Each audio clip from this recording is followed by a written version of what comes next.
আমরা শুধু মাটি কাটাটা দেখতেছি, কিন্তু এটার যে ঝুঁকিটা, এটার যে ধরেন 15-20 বছর পরের যে ঝুঁকিটা, সেটা কিন্তু আমরা আমলে নিচ্ছি না। সামাজিক সচেতনতা যদি আমরা বৃদ্ধি করতে চাই, সেক্ষেত্রে এই ধরনের সংগঠনের কোনো বিকল্প নাই।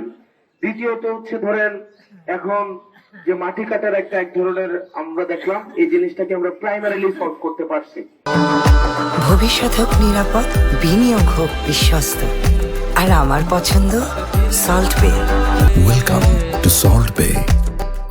আমরা কিন্তু এটাকে বন্ধ করতে পারছি বিভিন্ন ভাবে, বিভিন্ন হুমকি ধামকি চাপ অনেক কিছুই প্রয়োগ করা হয়েছে, কিন্তু আমরা পরিবেশ আমরা শুধু মাটি কাটাটা দেখতেছি, কিন্তু এটার যে ঝুঁকিটা, এটার যে ধরেন 15-20 বছর পরের যে ঝুঁকিটা, সেটা কিন্তু আমরা আমলে নিচ্ছি না।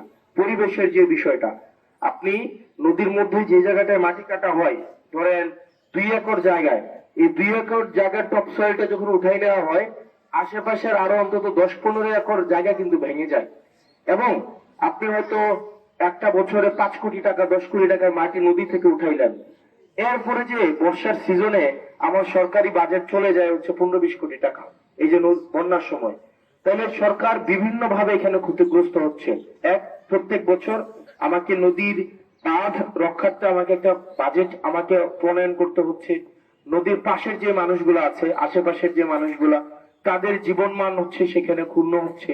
প্রত্যেক বছর তাদেরকে দেখা যায়, এই যে শিবনগরের আমাকে একজন বলল যে উনি গত 20 বছরে ওনার 4টা বাড়ি পাল্টাইতে হয়েছে।